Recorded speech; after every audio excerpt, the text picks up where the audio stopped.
Hello friends, PSC codes and ട്രിക്സിൻ്റെ പുതിയൊരു വീഡിയോയിലേക്ക് എല്ലാവർക്കും സ്വാഗതം. ഇപ്പം നമ്മൾ നിലവിൽ ഫയർമാൻ്റെ സ്പെഷ്യൽ ടോപ്പിക്സുമായി ബന്ധപ്പെട്ട മോക്ക് ടെസ്റ്റ് വീഡിയോസാണ് ചെയ്തു വരുന്നത്. അപ്പോൾ നാളെയാണ് ഫയർമാൻ്റെ എക്സാം. അപ്പോൾ തീർച്ചയായിട്ടും അവസാന നിമിഷം ഈ വീഡിയോ നിങ്ങൾ കണ്ടിട്ട് പോകാൻ ശ്രദ്ധിക്കുക. ഓക്കെ, അപ്പോൾ ഇതുകൂടാതെ ഇനി ഒരു വീഡിയോ കൂടി ചെയ്യാൻ ശ്രമിക്കുന്നുണ്ട്. ടൈം കിട്ടുവാണെങ്കിൽ അതുകൂടി ചെയ്യും. അതായത് ഏതൊക്കെ ഇമ്പോർട്ടൻസ് ആണ് പ്രധാനമായിട്ടും നോക്കിയിട്ട് പോവേണ്ടത്, ചോദ്യം വരാൻ സാധ്യതയുള്ള ടോപ്പിക്കുകൾ ഏതൊക്കെയാണെന്നുള്ള കാര്യം കൂടി ഒന്ന് നിങ്ങൾക്ക് പറ്റുമെങ്കിൽ അങ്ങനെ ഒരു വീഡിയോ കൂടി നമുക്ക് ചെയ്യാം. നോക്കട്ടെ, അതിന് സമയം കിട്ടുവാണെങ്കിൽ ചെയ്യാം. എന്തായാലും ഈ ഒരു വീഡിയോ നിങ്ങൾ അവസാന നിമിഷം ആയിട്ട് കണ്ടിട്ട് പോകാൻ ശ്രദ്ധിക്കുക. തീർച്ചയായിട്ടും ഇതിൽ നിന്ന് ചോദ്യം പ്രതീക്ഷിക്കാം. ഓക്കെ, അപ്പോൾ ഇതുപോലെ തന്നെ ഒരു 43-44 മോക്ക് ടെസ്റ്റ് വീഡിയോ സ്പെഷ്യൽ ടോപ്പിക്സുമായി ബന്ധപ്പെട്ട് നമ്മൾ ഈ ചാനലിൽ അപ്ലോഡ് ചെയ്തിട്ടുണ്ട്.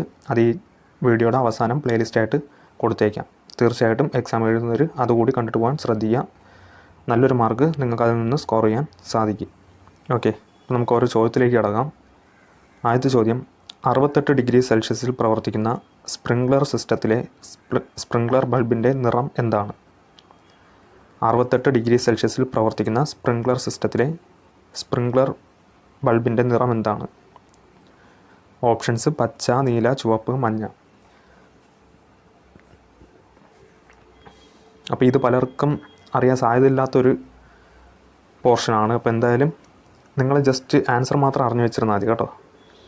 കാരണം ഇതിനു മുമ്പ് ഒരിക്കൽ ഇതേ മോഡലിലൊരു ചോദ്യം ചോദിച്ചിട്ടുണ്ട്. അപ്പോൾ അതുകൊണ്ടാണ് ഈ ചോദ്യം ഉൾപ്പെടുത്തിയത്. അപ്പോൾ ഈ ഭാഗത്തുനിന്ന് ചോദ്യം വന്നാൽ അതൊരു റാങ്ക് മേക്കിംഗ് ക്വസ്റ്റ്യൻ ആവാനുള്ള സാധ്യതയുണ്ട്. അപ്പോൾ അതുകൊണ്ടാണ് ഈ ചോദ്യം ഉൾപ്പെടുത്തിയത്. ഒരു ചോദിക്കാൻ സാധ്യത കുറവാണ് കേട്ടോ. ഈ ഒരു ടോപ്പിൽ നിന്ന് ചോദിക്കാൻ സാധ്യത കുറവാണ് ക്വസ്റ്റ്യൻ. അപ്പോൾ എന്തായാലും ജസ്റ്റ് ഒന്ന് അറിഞ്ഞു വെച്ചിരുന്നാൽ മതി. 68 ഡിഗ്രി സെൽഷ്യസിൽ പ്രവർത്തിക്കുന്ന സ്പ്രിംഗ്ലർ സിസ്റ്റത്തിലെ സ്പ്രിംഗ്ലർ ബൾബിൻ്റെ നിറം എന്താണ്? ചുവപ്പാണ് കേട്ടോ. ചുവപ്പ്. ഓപ്ഷൻ സി ആണ് ആൻസർ, ചുവപ്പ്. മുമ്പ് 79 ഡിഗ്രി സെൽഷ്യസിൽ പ്രവർത്തിക്കുന്ന സ്പ്രിംഗ്ലർ സിസ്റ്റത്തിലെ സ്പ്രിംഗ്ലർ ബൾബിൻ്റെ നിറം ചോദിച്ചിട്ടുണ്ടായിരുന്നു. അത് മഞ്ഞയാണ് കേട്ടോ. 79 ഡിഗ്രി സെൽഷ്യസിലാണെങ്കിൽ മഞ്ഞയാണ്, മുമ്പ് ചോദിച്ചിട്ടുള്ളതാണ്. അതുപോലെ 57 ഡിഗ്രി സെൽഷ്യസ് ആണെങ്കിൽ ഓറഞ്ചാണ്. ഒന്നുകൂടി പറയാം, 57 ഡിഗ്രി സെൽഷ്യസ് ആണെങ്കിൽ ഓറഞ്ച് നിറമായിരിക്കും. അതുപോലെ 68 ഡിഗ്രി സെൽഷ്യസ് ആണെങ്കിൽ ചുവപ്പായിരിക്കും. 79 ഡിഗ്രി സെൽഷ്യസ് ആണെങ്കിൽ മഞ്ഞയായിരിക്കും. 93 ഡിഗ്രി സെൽഷ്യസ് ആണെങ്കിൽ പച്ചയായിരിക്കും. അതുപോലെ 141 ഡിഗ്രി സെൽഷ്യസ് ആണെങ്കിൽ നീല. അതുകൂടി ഓർത്ത് വെച്ചിരിക്കുക. ഓക്കെ, അപ്പം ചോദ്യം വരുന്നെങ്കിൽ ഇങ്ങനെ തന്നെ വരും. ഇതേ ഞാൻ ഇപ്പോൾ പറഞ്ഞ ഡിഗ്രി സെൽഷ്യസ് വെച്ചിട്ടുള്ള ക്വസ്റ്റ്യൻ തന്നെ വരും. ഓക്കെ, മുമ്പ് ചോദിച്ചിട്ടുള്ളത് 79 ഡിഗ്രി സെൽഷ്യസ് ആണ്. അപ്പോൾ ഞാൻ ഇതിൽ ഉൾപ്പെടുത്തിയത് 68 ഡിഗ്രി സെൽഷ്യസ്. അപ്പോൾ 68 ഡിഗ്രി സെൽഷ്യസിൽ പ്രവർത്തിക്കുന്ന സ്പ്രിംഗ്ലർ സിസ്റ്റത്തിലെ സ്പ്രിംഗ്ലർ ബൾബിൻ്റെ നിറം എന്താണെന്ന് ചോദിച്ചു കഴിഞ്ഞാൽ ചുവപ്പാണ്. ഇത് ചോദിക്കാൻ സാധ്യത കുറവാണ്. എന്നിരുന്നാലും ഒന്ന് അറിഞ്ഞു വെച്ചിരിക്കുക. ചോദ്യം വന്നു കഴിഞ്ഞാൽ റാങ്ക് മേക്കിംഗ് ക്വസ്റ്റ്യൻ ആവാനുള്ള സാധ്യതയുണ്ട്.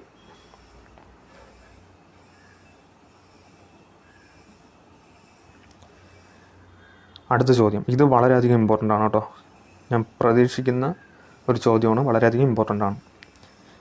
എമർജൻസി ഇൻഫർമേഷൻ പാനലിൽ ഉൾപ്പെടുന്നവ കണ്ടെത്തുക. അപ്പോൾ ഇതിൽ എമർജൻസി ഇൻഫർമേഷൻ പാനലിൽ ഉൾപ്പെടുന്നവ ഏതൊക്കെയെന്ന് കണ്ടെത്തണം. Option A UN number, option B specialist advice, option C class label, option D vehicle number, option E chemical name, option F Hazchem code, option G emergency contact details. അപ്പോൾ ഇതിൽ ഏതൊക്കെയാണ് emergency information പാനലിൽ ഉൾപ്പെടുന്നവ എന്നതാണ് ചോദ്യം. ഇപ്പം നിങ്ങൾ ഈ LPG അതുപോലെ തന്നെ പെട്രോള് തുടങ്ങിയ ഇന്ധനങ്ങൾ കൊണ്ടുവന്ന വെഹിക്കിളിൽ എമർജൻസി ഇൻഫർമേഷൻ പാനൽ കാണും. നിങ്ങൾ ശ്രദ്ധിച്ചിട്ടുണ്ടെങ്കിൽ മനസ്സിലാവും. LPG കൊണ്ടുപോകണം, LPG സിലിണ്ടറൊക്കെ കൊണ്ടുപോകണം വലിയ വണ്ടികളുടെ പിറകിലൊക്കെ നിങ്ങൾ ശ്രദ്ധിച്ചിട്ടുണ്ടെങ്കിൽ മനസ്സിലാവും. LPG എന്ന് മാത്രമല്ല, ഹസാഡസ് ആയിട്ടുള്ള ഏത് മെറ്റീരിയൽ കൊണ്ടുപോകുന്ന വെഹിക്കിളിലും എമർജൻസി ഇൻഫർമേഷൻ പാനൽ കാണും. അപ്പോൾ ആ എമർജൻസി ഇൻഫർമേഷൻ പാനലിൽ ഉൾപ്പെടുന്നവ ഏതൊക്കെയെന്നതാണ് ചോദ്യം. അപ്പോൾ നമുക്ക് ഓരോന്നായിട്ട് നോക്കാം. ഓപ്ഷൻ എ UN നമ്പർ ശരിയാണല്ലേ. അത് എമർജൻസി ഇൻഫർമേഷൻ പാനലിൽ വരുന്നതാണ് UN നമ്പർ. അതൊരു ഓപ്ഷൻ ബി സ്പെഷ്യലിസ്റ്റ് അഡ്വൈസ് വരുമല്ലേ. ഓപ്ഷൻ ബി ആണ് ആൻസർ. ബി സ്പെഷ്യലിസ്റ്റ് അഡ്വൈസ് വരും. അതുപോലെ ക്ലാസ് ലാബിലും എമർജൻസി ഇൻഫർമേഷൻ പാനലിൽ ഉൾപ്പെടുന്നതാണ്. അതുപോലെ ഓപ്ഷൻ ഡി, വെഹിക്കിൾ നമ്പർ വരുമോ? ഇല്ല കേട്ടോ, വെഹിക്കിൾ നമ്പർ വരത്തില്ല, അത് തെറ്റാണ്. എമർജൻസി ഇൻഫർമേഷൻ പാനലിൽ വെഹിക്കിൾ നമ്പർ വരത്തില്ല. അതുപോലെ ഓപ്ഷൻ ഇ, കെമിക്കൽ നെയിം അല്ലേ, കൊണ്ടുപോകുന്ന വസ്തുവിൻ്റെ കെമിക്കൽ നെയിം കാണും. ഓപ്ഷൻ ഇ എമർജൻസി ഇൻഫർമേഷൻ പാനലിൽ ഉൾപ്പെടുന്നതാണ് കെമിക്കൽ നെയിം. അതുപോലെ ഹാസ്കം കോഡ് നമ്മൾ പഠിച്ചിട്ടുണ്ട്. LPG, പെട്രോൾ തുടങ്ങിയ ഇന്ധനങ്ങളുടെ ഹാസ്കം കോഡൊക്കെ പഠിച്ചിട്ടുള്ളതാണ്. അപ്പോൾ ഹാസ്കം കോഡ് എമർജൻസി ഇൻഫർമേഷൻ പാനലിൽ ഉൾപ്പെടുന്നതാണ്. അതുപോലെ option G, emergency contact details അല്ലേ, പോലീസ്, ഫയർ തുടങ്ങിയ എമർജൻസി കോൺടാക്ട് ഡീറ്റെയിൽസ് അതിൽ കാണും. ഇപ്പോൾ ഓപ്ഷൻ ജി ഇത് എല്ലാം ഉൾപ്പെടുന്നതാണ് കേട്ടോ എമർജൻസി ഇൻഫർമേഷൻ പാനലിൽ. ഈ വെഹിക്കിൾ നമ്പർ ഒഴിച്ച് ബാക്കി പറയുന്ന 6 UN number, chemical name, specialist advice, Hazchem code, class ലാബിൽ എമർജൻസി കോൺടാക്ട് ഡീറ്റെയിൽസ്, ഈ 6ഉം എമർജൻസി ഇൻഫർമേഷൻ പാനലിൽ ഉൾപ്പെടുന്നതാണ് കേട്ടോ. ശ്രദ്ധിച്ചോളണം, ഇതിൽ നിന്ന് ഞാൻ ചോദ്യം പ്രതീക്ഷിക്കുന്നുണ്ട്, അതുകൊണ്ടാണ് എടുത്തെടുത്ത് പറയുന്നത്. ഇപ്പോൾ ഇവിടുത്തെ ആൻസർ ഏതാണ്? ഓപ്ഷൻ ഡി ആണ് കേട്ടോ. ഓപ്ഷൻ ഡി, ABCEFG ശരി. ഡി മാത്രം തെറ്റാണ്. വെഹിക്കിൾ നമ്പർ എമർജൻസി ഇൻഫർമേഷൻ പാനലിൽ ഉൾപ്പെടുന്നതല്ല. ഓക്കെ, വളരെ ഇമ്പോർട്ടൻ്റ് ആണ്, ഞാൻ വീണ്ടും പറയുകയാണ്, ശ്രദ്ധിച്ചോളുക.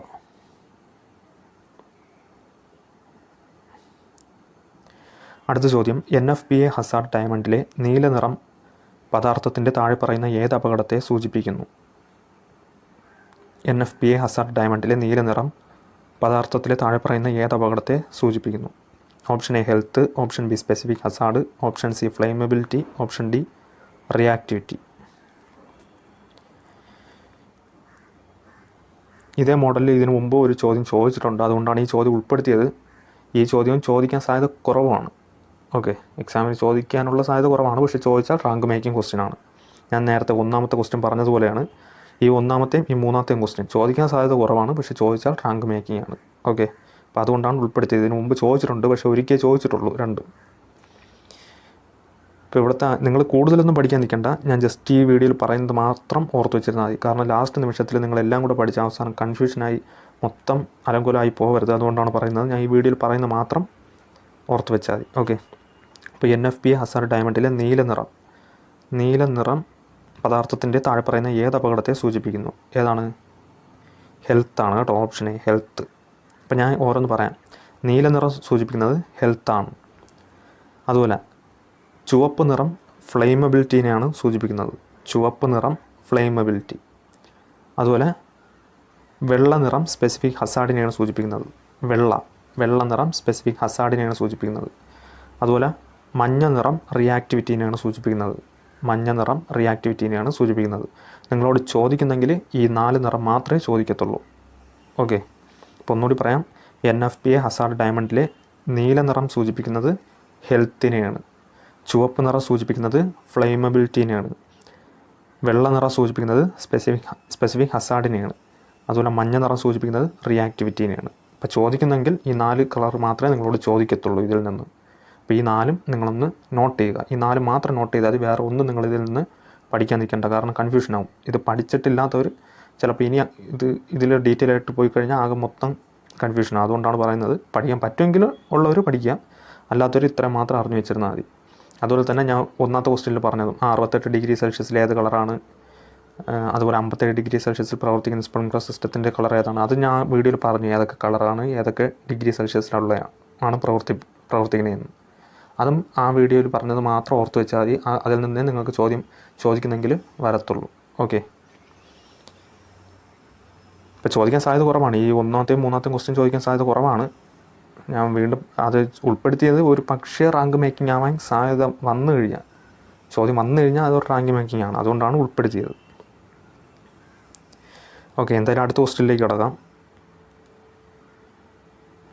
അടുത്ത ചോദ്യം, പുതപ്പുകൾ, മണൽ മുതലായവ ഉപയോഗിച്ച് ഓക്സിജൻ വിതരണം നിർത്തിയോ പരിമിതപ്പെടുത്തിയോ തീകെടുത്തുന്ന പ്രക്രിയയെ പറയുന്നത് എന്താണ്? പുതപ്പുകൾ, മണൽ മുതലായവ ഉപയോഗിച്ച് ഓക്സിജൻ വിതരണം നിർത്തിയോ പരിമിതപ്പെടുത്തിയോ തീകെടുത്തുന്ന പ്രക്രിയയെ പറയുന്നത് എന്താണ്? Options: cooling, blanketing, mitigation, starvation.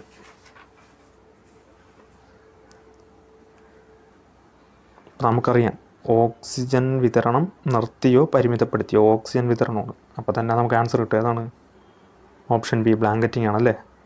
അതായത് ഓക്സിജനെ നീക്കം ചെയ്തുകൊണ്ട് തീകെടുത്തുന്ന രീതിയാണ് ബ്ലാങ്കറ്റിംഗ്. ബ്ലാങ്കറ്റിംഗ് അല്ലെങ്കിൽ സ്മോത്തറിംഗ് എന്നായിരിക്കും ഓപ്ഷനിൽ തരുന്നത്. രണ്ടും സെയിം തന്നെയാണ്. ഇപ്പോൾ പുതപ്പുകൾ, മണൽ മുതലായവ ഉപയോഗിച്ച് ഓക്സിജൻ വിതരണം നിർത്തിയോ പരിമിതപ്പെടുത്തിയോ തീകെടുത്തുന്ന പ്രക്രിയ പറയുന്ന പേരാണ് ബ്ലാങ്കറ്റിംഗ് അഥവാ സ്മോത്തറിംഗ്.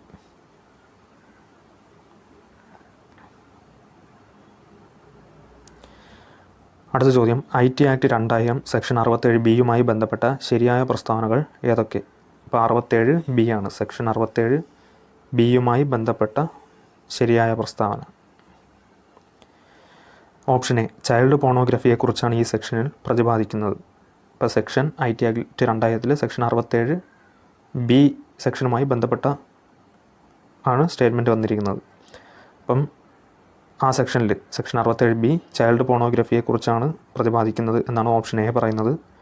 ഓപ്ഷൻ ബി, ഈ സെക്ഷൻ പ്രകാരം ആദ്യ തവണയാണ് കുറ്റം ചെയ്യുന്നതെങ്കിൽ 3 വർഷം വരെ തടവും 5 ലക്ഷം വരെ പിഴയും ശിക്ഷയായിട്ട് ലഭിക്കുന്നതാണ്. ഓപ്ഷൻ സി, ഈ സെക്ഷൻ പ്രകാരം കുറ്റം ആവർത്തിച്ചാൽ 5 വർഷം വരെ തടവും 10 ലക്ഷം രൂപ വരെ പിഴയും ശിക്ഷയായിട്ട് ലഭിക്കുന്നതാണ്. ഇപ്പോൾ ഈ പറഞ്ഞ 3 സ്റ്റേറ്റ്മെൻറ്റിൽ ഏതൊക്കെയാണ് സെക്ഷൻ 67B ബന്ധപ്പെട്ട ശരിയായിട്ടുള്ള സ്റ്റേറ്റ്മെൻറ്റ് എന്നാണ് ചോദ്യം. ഓപ്ഷൻ എ ബി മാത്രം ശരി, ഓപ്ഷൻ ബി എ മാത്രം, ഓപ്ഷൻ സി ബിയും സിയും മാത്രം, ഓപ്ഷൻ ഡി ഇവയെല്ലാം. IT ആക്ട് 2000 സെക്ഷൻ 67B ബന്ധപ്പെട്ട ശരിയായ പ്രസ്താവനകൾ ഏതൊക്കെ? അപ്പോൾ നമുക്ക് നോക്കാം ഓരോന്നായിട്ട്. ഓപ്ഷൻ എ, ചൈൽഡ് പോണോഗ്രഫിയെക്കുറിച്ചാണ് ഈ സെക്ഷനിൽ പ്രതിപാദിക്കുന്നത് അല്ലേ? ശരിയാണ്. ഓപ്ഷൻ എ ശരിയാണ്. സെക്ഷൻ 67B ചൈൽഡ് പോണോഗ്രഫിയെക്കുറിച്ചാണ് പ്രതിപാദിക്കുന്നത്. അടുത്ത ബി സ്റ്റേറ്റ്മെൻറ്റ് നോക്കാം. ഈ സെക്ഷൻ പ്രകാരം ആദ്യ തവണയാണ് കുറ്റം ചെയ്യുന്നതെങ്കിൽ 3 വർഷം വരെ തടവും 5 ലക്ഷം രൂപ വരെ പിഴയും ശിക്ഷയായിട്ട് ലഭിക്കുന്നതാണ്. അത് തെറ്റാണ് കേട്ടോ. 3 അല്ല,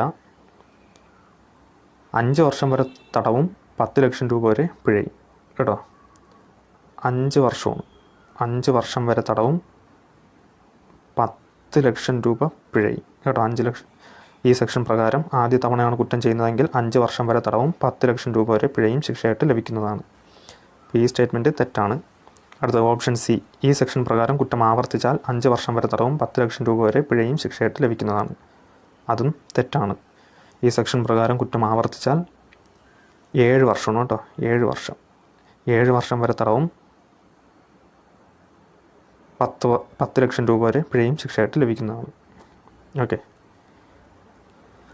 അപ്പോൾ IT ആക്ട് 2000 സെക്ഷൻ 67B ബന്ധപ്പെട്ട് ഇവിടുത്തെ ശരിയായ പ്രസ്താവന ഓപ്ഷൻ എ മാത്രമാണ്. ചൈൽഡ് പോണോഗ്രഫിയെക്കുറിച്ചാണ് പ്രതിപാദിക്കുന്നത്. അതുപോലെ ഓപ്ഷൻ ബി തെറ്റാകാൻ കാരണം എന്താണ്? ഈ സെക്ഷൻ പ്രകാരം ആദ്യ തവണയാണ് കുറ്റം ചെയ്യുന്നതെങ്കിൽ 5 വർഷം വരെയാണ് തടവ്. 5 വർഷം വരെ തടവും 10 ലക്ഷം രൂപ വരെയാണ് പിഴയും ശിക്ഷയായിട്ട് ലഭിക്കുന്നത്. അതുപോലെ ഈ സെക്ഷൻ പ്രകാരം കുറ്റം വീണ്ടും ആവർത്തിക്കുകയാണെങ്കിൽ 7 വർഷം വരെയാണ് തടവ്. 7 വർഷം വരെ തടവും 10 ലക്ഷം രൂപ വരെ പിഴയും ശിക്ഷയായിട്ട് ലഭിക്കുന്നതാണ്. അപ്പോൾ ഓപ്ഷൻ എ മാത്രമാണ് കറക്റ്റായിട്ടുള്ളത്. അപ്പോൾ ഏതാണ്? എ മാത്രം. എ മാത്രമാണല്ലേ. അപ്പം ഓപ്ഷൻ ബി ആണ്. എ മാത്രമാണ് സെക്ഷൻ 67B ബന്ധപ്പെട്ട ശരിയായ പ്രസ്താവന.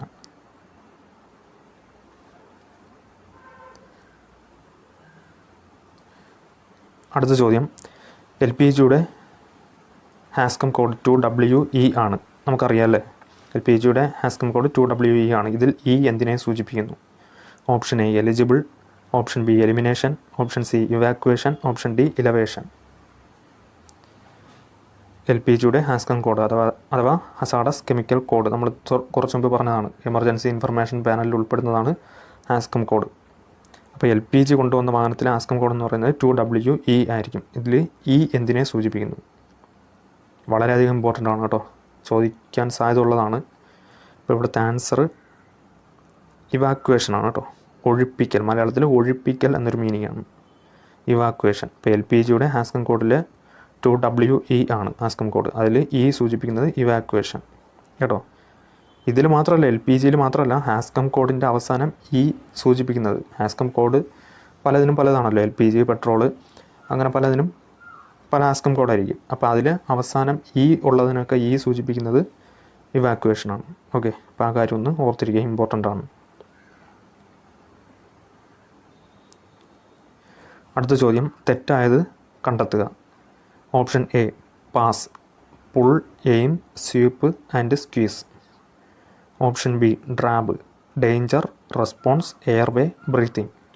Option C AED, automatic external defibrillator. Option D SCBA, self contained breathing apparatus. ഇതിൽ തെറ്റായത് കണ്ടെത്തണം. ഏതൊക്കെയാണ് തെറ്റെന്നുള്ളത് കണ്ടെത്തണം. ഏതൊക്കെയാണ് നമുക്ക് ഓരോന്ന് നോക്കാം. Option A PASS, pull, aim, sweep, squeeze. അവിടെ ഒരു പ്രശ്നമുണ്ട്. എന്താണ്?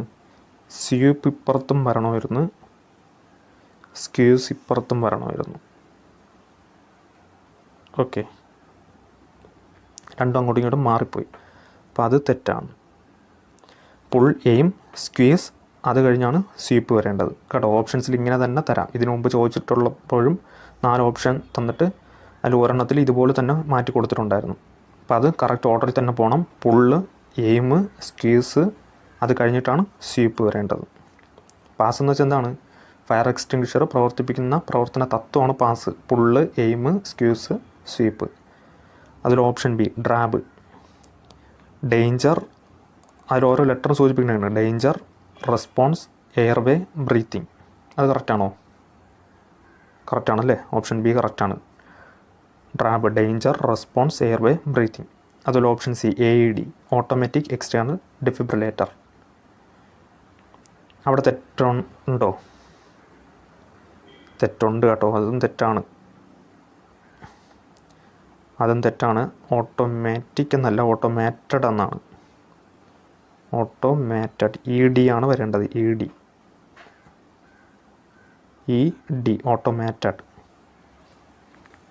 Automated external defibrillator. ഇപ്പോൾ AED മുമ്പ് ചോദിച്ചിട്ടുണ്ട്. അപ്പോഴും ഈ ഓട്ടോമാറ്റിക് എന്നും ഓട്ടോമാറ്റഡ് എന്നും ഓപ്ഷൻസിലുണ്ടായിരുന്നു. ഇപ്പോൾ മാറിപ്പോകരുത്.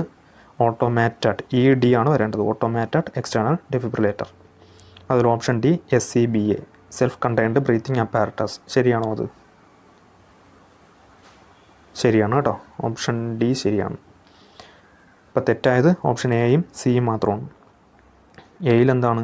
പുൾ, എയിം, അത് കഴിഞ്ഞ് സ്ക്വീസ് കഴിഞ്ഞാണ് സ്വീപ്പ് വരേണ്ടത്. അതുപോലെ option B DRAB, danger, response, airway, breathing കറക്റ്റാണ്. അതുപോലെ AED, ഓട്ടോമാറ്റിക് എന്നല്ല, ഓട്ടോമാറ്റഡ് എന്നാണ്. ED ആണ് വരേണ്ടത്. Automated external defibrillator. അതുപോലെ SCBA എന്ന് വെച്ചാൽ എന്താണ്? Self contained breathing apparatus. അപ്പോൾ ഈ ഫയർമാൻ സ്പെഷ്യൽ ടോപ്പിക്സിലുള്ള ഈ ഷോർട്ട് ഫോമിൽ തന്നിട്ടുള്ളതുണ്ടല്ലോ, അത് കംപ്ലീറ്റ് മസ്റ്റായിട്ടും പഠിച്ചിരിക്കണം കേട്ടോ. ഒരു 2 മാർക്കിന് ഫുൾ ഫോം ആയിരിക്കും ചോദിക്കാൻ സാധ്യത ഉള്ളത്. വളരെയധികം ഇമ്പോർട്ടൻ്റ് ആണ്. മസ്റ്റായിട്ട് നിങ്ങൾക്ക് ഞാൻ ഉറപ്പ് തരാം, അതിൽ നിന്ന് ചോദ്യം എന്തായാലും കാണും. ഫുൾ ഫോം ആയിട്ട് ഇതേപോലെ എഴുതാനുള്ളത്. ഓക്കെ, അടുത്തതും അതുപോലെ തന്നെയാണ് നമ്മൾ ഉൾപ്പെടുത്തിയിട്ടുള്ളത്. തെറ്റായത് കണ്ടെത്തണം. Option A LEL, lower expansion limit. Option B BLEVE, boiling liquid explosion, vapour expanding. Option C RICE, rest, ice, compression, elevation. Option D CPR, cardio pulmonary resuscitation. ഇത് തെറ്റായത് ഏതൊക്കെയെന്ന് കണ്ടെത്തണം. ഏതൊക്കെയാണ് തെറ്റ്?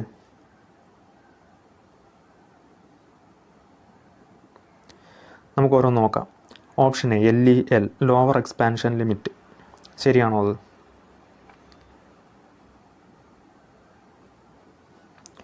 അത് തെറ്റാണ് കേട്ടോ. തെറ്റാണ്. ലോവർ എക്സ്പാൻഷൻ ലിമിറ്റ് അല്ല, ലോവർ എക്സ്പ്ലോസീവ് ലിമിറ്റാണ്. എക്സ്പ്ലോസീവ്, EXPLOSIVE,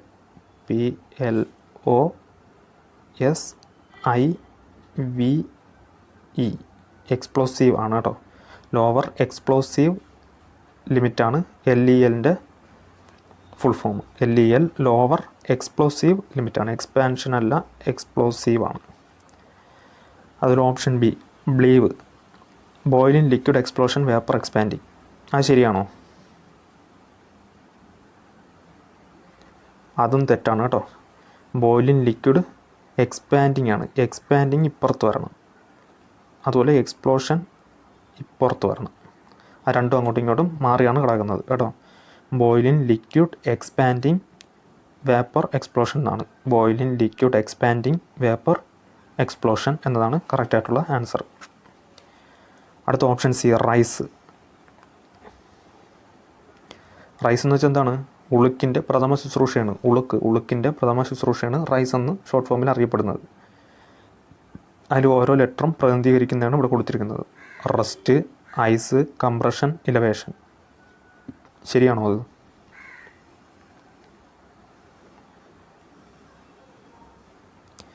ശരിയാണ് കേട്ടോ. ഓപ്ഷൻ സി ശരിയാണ്. റൈസ് ഉളുക്കിൻ്റെ പ്രഥമ ശുശ്രൂഷയാണ്. റസ്റ്റ്, ഐസ്, കംപ്രഷൻ, ഇലവേഷൻ കറക്റ്റാണ്.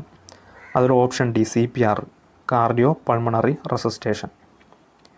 ഈ ഫയർമാൻ എക്സാമിൽ ഈ സ്പെഷ്യൽ ടോപ്പിക്സിൽ നിന്ന് വന്നിട്ടുള്ള ചോദ്യങ്ങളിൽ ഈ CPR ഒരു 5 തവണയെങ്കിലും 5-6 തവണയെങ്കിലും ഞാൻ കണ്ടിട്ടുണ്ട് കേട്ടോ. അവർ തന്നെ ചോദിച്ച് മടുത്തിട്ടുള്ള ഒരു ചോദ്യമായിരിക്കും CPRൻ്റെ ഫുൾ ഫോം. അപ്പോൾ ഇതിന് ശരിയാണ്. CPR, cardio pulmonary റെസിസ്റ്റേഷൻ. ഓക്കെ, അപ്പോൾ ഞാൻ കുറച്ച് വാക്കുകൾ ഞാൻ പറയാം, അത് നിങ്ങളൊന്ന് നോട്ട് ചെയ്തോളണം കേട്ടോ. ഫുൾ ഫോമായിട്ട് ചോദിക്കാൻ സാധ്യത ഉള്ളതാണ്. അപ്പോൾ ഞാൻ പറയാം.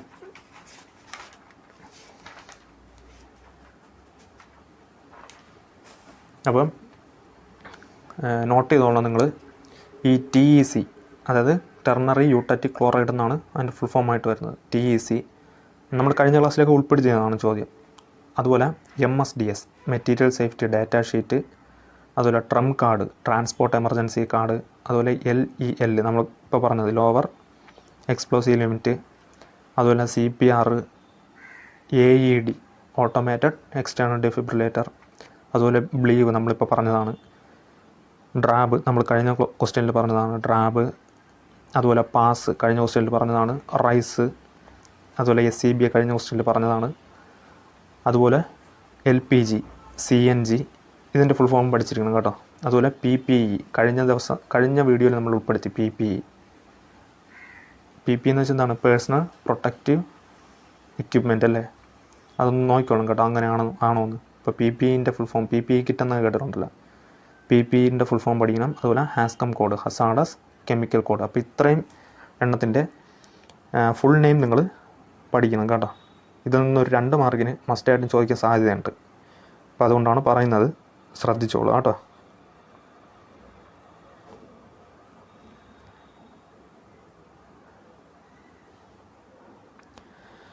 അടുത്ത ചോദ്യം, ശരിയായ പ്രസ്താവന തിരഞ്ഞെടുക്കുക. ഓപ്ഷൻ എ ദേശീയ അഗ്നിരക്ഷാ ദിനം മാർച്ച് 14.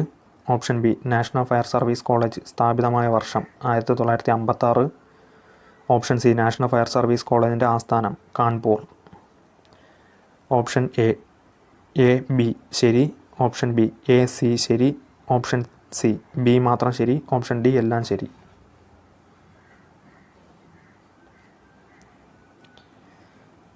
ശരിയായിട്ടുള്ള പ്രസ്താവനകളാണ് ചോദിച്ചിരിക്കുന്നത്.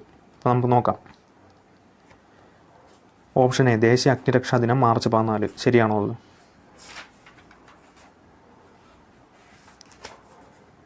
തെറ്റാണല്ലേ. March 14 April 14?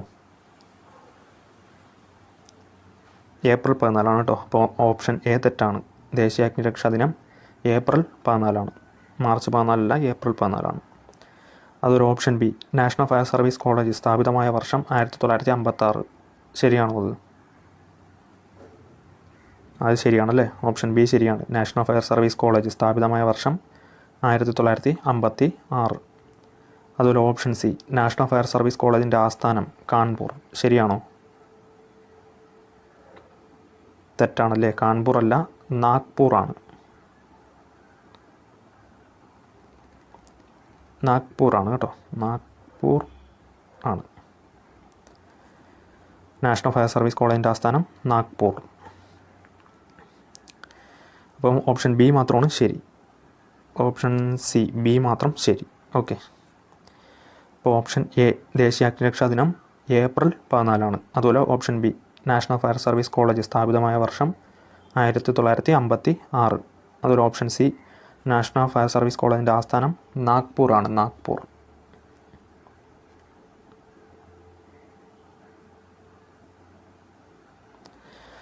അടുത്ത ചോദ്യം, റെഡ് ക്രോസുമായി ബന്ധപ്പെട്ട ശരിയായ പ്രസ്താവനകൾ കണ്ടെത്തുക. റെഡ് ക്രോസുമായി ബന്ധപ്പെട്ട ശരിയായ പ്രസ്താവനകൾ കണ്ടെത്തുക. ഓപ്ഷൻ എ, റെഡ് ക്രോസ് സ്ഥാപിച്ചത് Henry Dunant. Option B, red ക്രോസിൻ്റെ ആസ്ഥാനം New Delhi. Option C, red cross ദിനം May 8. Option D, red cross സംഘടനയ്ക്ക് 5 തവണ സമാധാനത്തിനുള്ള നൊബേൽ സമ്മാനം ലഭിച്ചിട്ടുണ്ട്.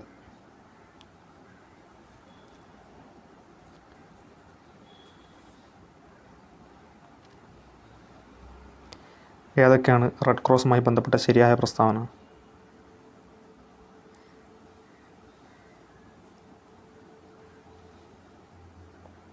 അപ്പോൾ നമുക്ക് നോക്കാം. റെഡ് ക്രോസ് സ്ഥാപിച്ചത് ഹെൻറി ഡ്യുനന്റ്, അത് ശരിയാണ്. ഓപ്ഷൻ എ ശരിയാണ്.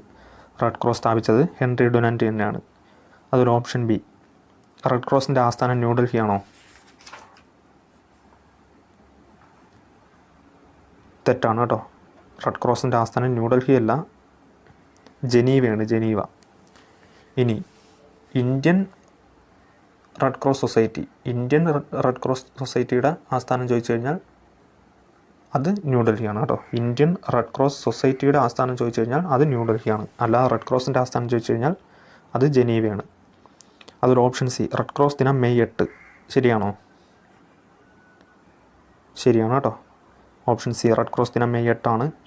അതൊരു ഓപ്ഷൻ ഡി, റെഡ് ക്രോസ് സംഘടനയ്ക്ക് 5 തവണ സമാധാനത്തിനുള്ള നൊബേൽ സമ്മാനം ലഭിച്ചിട്ടുണ്ട്. ഈ സ്റ്റേറ്റ്മെൻറ്റിൽ ഒരു ഹിൻഡ് തന്നെ അവിടെ ഉണ്ട്. 5 അല്ല, 3 തവണയാണ് കേട്ടോ. 3 തവണ. അപ്പോൾ അതും തെറ്റാണ്. 3 ഏതൊക്കെ വർഷമൊന്നും ഇവിടെ കൊടുത്തിട്ടുണ്ട്. 1917, 1944, അതുപോലെ 1963. ഇങ്ങനെ 3 വർഷത്തിലാണ് 3 വർഷത്തിൽ 3 പ്രാവശ്യമാണ് റെഡ് ക്രോസ് സംഘടനയ്ക്ക് സമാധാനത്തിലുള്ള നൊബേൽ സമ്മാനം ലഭിച്ചിട്ടുള്ളത്. അപ്പോൾ ഇവിടെ ശരിയായിട്ടുള്ള റെഡ് ക്രോസുമായി ബന്ധപ്പെട്ട ശരിയായ പ്രസ്താവനയാണ് ചോദിച്ചത്. അപ്പോൾ ആൻസർ ഓപ്ഷൻ ബി ആണ്. എയും സിയും ആണ് ശരി. എയും സിയും ശരി. അപ്പോൾ ഒന്നുകൂടി പറയാം. റെഡ് ക്രോസ് സ്ഥാപിച്ചത് ഹെൻറി ഡ്യുനന്റ്. അതുപോലെ റെഡ് ക്രോസിൻ്റെ ആസ്ഥാനം ജനീവയാണ് കേട്ടോ, ജനീവ. അതുപോലെ റെഡ് ക്രോസ് ദിനം മെയ് 8. അതുപോലെ റെഡ് ക്രോസ് സംഘടനയ്ക്ക് 3 തവണ സമാധാനത്തിനുള്ള നൊബേൽ സമ്മാനം ലഭിച്ചിട്ടുണ്ട്. 1917, 1944, 1963. അതുപോലെ ഇന്ത്യൻ റെഡ് ക്രോസ് സൊസൈറ്റിയുടെ ആസ്ഥാനം ചോദിച്ചു കഴിഞ്ഞാൽ അത് ന്യൂഡൽഹിയാണ് കേട്ടോ. ഇന്ത്യൻ റെഡ് ക്രോസ് സൊസൈറ്റിയുടെ ആസ്ഥാനം. ഓക്കെ. അപ്പോൾ ഈ 10 ചോദ്യങ്ങളാണ് ഇന്ന് നോക്കിയത്. ഇതിൽ നിന്ന് എന്തായാലും ചോദ്യം മസ്റ്റായിട്ടും കാണും. അതുപോലെ ഞാൻ പറഞ്ഞതുപോലെ തന്നെ 1-ാമത്തെയും 3-ാമത്തെയും ചോദ്യം, അത് ചോദ്യം വന്നു കഴിഞ്ഞാൽ റാങ്ക് മേക്കിംഗ് ആവാൻ സാധ്യതയുള്ള ചോദ്യമാണ്. പക്ഷേ ചോദ്യം വരാനുള്ള സാധ്യത കുറവാണ്. 1-ാമത്തെയും 3-ാമത്തെയും ചോദ്യം. അതുപോലെ നേരത്തെ പറഞ്ഞത് ഏതൊക്കെയാണ്? CPR, അതുപോലെ തന്നെ ബ്ലീവ്, MSDS, AED, അതുപോലെ ഡ്രാബ്, പാസ്, റൈസ് തുടങ്ങിയ ഞാൻ കുറച്ച് വാക്കുകൾ പറഞ്ഞല്ലോ. അപ്പോൾ അതിൻ്റെയൊക്കെ ഫുൾ നെയിം പഠിച്ചു വെച്ചിരിക്കണം. തീർച്ചയായിട്ടും എക്സാമിന് ചോദിക്കും. ഓക്കെ. അപ്പോൾ ഇത്തരം ക്വസ്റ്റ്യൻസാണ് ഇന്ന് നോക്കിയത്. വളരെയധികം ഇമ്പോർട്ടൻ്റ് ആയിട്ടുള്ള ചോദ്യങ്ങളാണ്. അപ്പോൾ അതുപോലെ തന്നെ എമർജൻസി ഇൻഫർമേഷൻ പാനലിൽ ഉൾപ്പെടുന്നത് എന്തൊക്കെയാണെന്നുള്ളത് അതും ഞാൻ പറഞ്ഞത് വളരെയധികം ഇമ്പോർട്ടൻ്റ് ആണ്.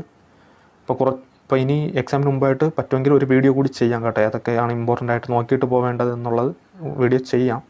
നോക്കിയിട്ട് പറ്റുന്ന സമയം കിട്ടുവാണെങ്കിൽ ചെയ്യാം. എന്തായാലും നിങ്ങൾ കുറച്ച് കാര്യങ്ങൾ ഈ എമർജൻസി ഇൻഫർമേഷൻ പാനൽ, അതുപോലെ തന്നെ ഫയർ എക്സ്റ്റിങ്വിഷർ ടൈപ്സ് അതിൻ്റെ ഓരോന്ന് ഉണ്ടല്ലോ. DCP, അതുപോലെ തന്നെ ഓരോ ഫയർ എക്സ്റ്റിങ്വിഷർ ഉണ്ടല്ലോ, കാർബൺ ഡൈ ഓക്സൈഡ് ടൈപ്പ്, അതൊക്കെ പഠിച്ചിരിക്കണം കേട്ടോ. മസ്റ്റായിട്ടും പഠിച്ചിരിക്കണം. അതുപോലെ തന്നെ CPRൻ്റെ ഫങ്ഷൻസ് പഠിച്ചിരിക്കണം. CPRൻ്റെ ഫങ്ഷൻ പഠിച്ചിരിക്കണം. അതുപോലെ തന്നെ തീപ്പൊള്ളലേറ്റാൽ ചെയ്യേണ്ട പ്രഥമ ശുശ്രൂഷയിൽ ഉൾപ്പെടുന്നത്, അതിൻ്റെ പ്രഥമ ശുശ്രൂഷയും കാര്യങ്ങളും അതൊക്കെ പഠിച്ചിരിക്കണം കേട്ടോ. അതൊക്കെ മസ്റ്റാണ്. നോക്കിയിട്ട് പറ്റുമെങ്കിൽ ഒരു വീഡിയോ കൂടി ചെയ്യാം, സമയം കിട്ടുവാണെങ്കിൽ ചെയ്യാം. ഓക്കെ. അപ്പോൾ വീഡിയോ പ്രയോജനപ്പെടുമെന്ന് തോന്നിയാൽ ചാനലൊക്കെ ഒന്ന് സപ്പോർട്ട് ചെയ്യാനും കൂടി ശ്രദ്ധിക്കുക. പുതിയൊരു വീഡിയോയുമായി കാണുന്നവരെ ഗുഡ് ബൈ.